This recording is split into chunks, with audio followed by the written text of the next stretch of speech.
اگر تم لوگ مجھے باطل ثابت نہیں کرتے، مجھے غلط ثابت نہیں کرتے، مجھے کذاب ثابت نہیں کرتے اور الٹا خود کذاب ثابت ہو جاتے ہو، تو کیا تمہیں اور جو تمہارے ماننے والے ہیں وہ سب اس سزا کے لیے تیار ہیں کہ انہیں پوری دنیا کے سامنے پھانسی دے کے دنیا سے آپ کو یعنی کہ آپ سے دنیا کو پاک کر دیا جائے؟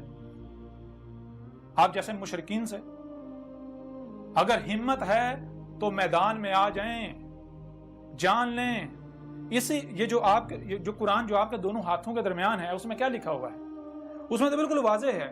ایک طرف رسولوں، دیکھیں رسولوں کو سامنے رکھیں، رسولوں کے بارے میں قرآن میں کیا لکھا ہے؟ پورے قرآن میں رسولوں کے بارے میں یہ لکھا ہے، کسی ایک بھی رسول نے یہ نہیں کہا کہ میں تمہیں منوانے کے لیے آیا ہوں، کسی ایک بھی رسول نے یہ دعویٰ نہیں کیا کہ میں منوانے کے لیے، ہر رسول نے یہ کہا کہ میرے پر صرف یہ ہے کہ میں نے کھول کھول کے پہنچانا ہے بس۔ وہ منوانا جس کا کام ہے وہ منوا لے گا، منوانا میرے رب کا کام ہے، منوا لے گا۔ جس دن میں اپنی ذمہ داری پوری کر دوں گا، پیغام کھول کھول کر پہنچا دوں گا، اس کے بعد میرا رب منوا لے گا۔ دیکھیں ہاں کیسے منواتا ہے، پھر پتہ چلے گا تم مانتے ہو یا نہیں مانتے۔ ہر رسول نے یہ کہا، کسی ایک بھی رسول نے یہ نہیں کہا کہ میں وکیل بنا کر بھیجوں گا۔ وکیل کا کام ہوتا ہے منوانا۔ کوئی کہتا ہے کہ مجھے تم یہ چیز، میرا یہ مطالبہ پورا کرو، میں مان جاؤں گا، تو اگر اس کا مطالبہ پورا کیا جائے تو یہ ہے وکالت کرنا؟ نہیں، یہ نہیں ہے۔ بھائی ہر رسول کا کام ہوتا ہے حق جو ہے وہ کھول کھول کر پہنچا دینا۔ کوئی مانتا ہے مانے، نہیں مانتا نہ مانے، ہر رسول کی یہ دعوت رہی۔ ہر رسول نے اپنے امتی کو، اپنے ماننے والے کو یہی کہا تمہاری ذمہ داری یہ ہے، منوانا تمہاری ذمہ داری نہیں ہے، منوانا اللہ کا کام ہے۔ اور دوسری طرف جو باطل ہیں، باطل کا کام اس کے بعد دلیل نہیں ہوتی، وہ کہتا ہے کہ ہاں اسی پر چلو جس پر ابا اجداد کو پایا، وہ کہتا ہے غور و فکر نہیں کرنا۔ حق کیا ہے؟ اسی قرآن میں اللہ کہہ رہا ہے، کیا کہہ رہا ہے اللہ؟ تو بار بار یہ کہہ رہا ہے، اللہ کہہ رہا ہے کہ جان لو حق جو ہے، حق بےہودہ قسم کی بےڈونگ قسم کی لاٹھیوں کا محتاج نہیں ہوتا کہ نہ اس کی نہ سننا، اس کی نہ سننا، اس کے پیچھے نہ جانا، تمہارا ایمان خراب ہو جائے گا۔ ایمان نہ ہوا، دودھ ہو گیا جو تھوڑی دیر گرمی میں پڑا خراب ہو جائے گا۔ ہے عجیب بات۔ ایمان کا تمہیں پتہ نہیں ایمان کہتے کسے ہیں؟ تم نے تو تم تو اسی کو حق کہہ رہے جو تم نے سنا، تحقیق تم نے کی نہیں، غور و فکر تو تم نے کی نہیں، کسی چیز کا تمہیں نہیں پتا۔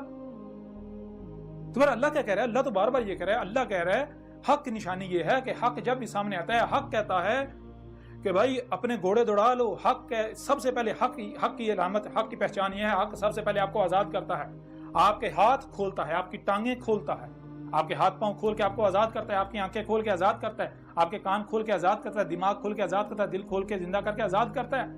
آزاد ہو جاؤ، تحقیق کرو، اپنے گھوڑے دوڑاؤ، اپنے جہاں تک جا سکتے ہو جاؤ، جو بھی حق کا دعوے دار ہے سنو اس کی۔ بالآخر اگر تم حق کے طلبگار ہو تو بالآخر تمہیں یہاں آنا پڑے گا، تمہارے اوپر واضح ہو جائے گا کہ یہ حق ہے۔ اور اگر کوئی باطل ہے تو باطل کی پہچان یہ ہے کہ باطل سب سے پہلے آپ کا رستہ بند کرتا ہے، آپ کے ہاتھ باندھتا ہے، آپ کے پاؤں باندھتا ہے، آپ کی آنکھیں بند کرتا ہے، آپ کے کان بند کرتا ہے، اور وہ یہ نہیں کہتا کہ میں باطل ہوں، دیکھو اگر تم اس کی بات سنو گے تو تمہارے اوپر باطل واضح ہو جائے گا، حق واضح ہو، نہیں، وہ ایسا نہیں کہتا۔ وہ طرح طرح کی ملامتوں سے ڈرا کر طرح طرح کے اس نے مفروضے کڑے ہوئے ہوتے ہیں تاکہ اس کو باطل کو پتہ ہے اگر لوگوں نے اس کی بات سن لی، باطل تو ہر لمحے کہاں پر اس کی ٹانگیں باطل کی کہاں پر ہی ہوتی ہیں، باطل کو ہر لمحے خوف ہوتا ہے کہ کہیں حق سامنے نہ آ جائے، اس وجہ سے وہ لوگوں کی ہاتھ منہ باندھتا ہے، ان کی آنکھیں کان بند کرتا ہے، نہ اس کی نہ سننا، اس کی طرف نہ جانا، اس کے قریب نہ جانا، اس کی نہ سننا۔ کیوں؟ اس کو پتہ ہے، باطل کو پتہ ہے اگر اس نے اس کی بات سن لی، اگر انہوں نے اس کی بات سنی، اس کی طرف چلے گئے تو کہیں ایسا نہ ہو کہ میری جڑیں کٹ جائیں، میری بنیادیں کٹ جائیں۔ باطل کو ہر لمحے خوف لاحق ہوتا ہے، اس وجہ سے باطل روکتا ہے، نہ اس کی نہ سننا، اس کے پیچھے نہ جانا، اس کے پیچھے نہ جانا، اس کی نہ سننا، اس کی نہ سننا۔ یہ ہے حق و باطل کی نشانی جو قرآن بتاتا ہے۔ اب اگر آپ لوگ حق پر ہو تو اپنے آپ کو قرآن سے حق ثابت کرو۔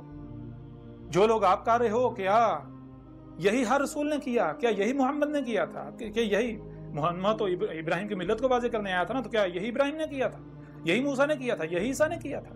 یہی اس سے پہلے جو ہے یعنی کہ پیچھے جائیں شعیب نے کیا تھا، لوط نے کیا تھا، مزید اور پیچھے چلے جائیں، کیا یہی جو ہے وہ ہندو جسے رام کہتے ہیں، قرآن میں اسے ہود کہا گیا، رام ہود، کیا رام نے بھی یہی کیا جسے قرآن میں ہود کہا گیا؟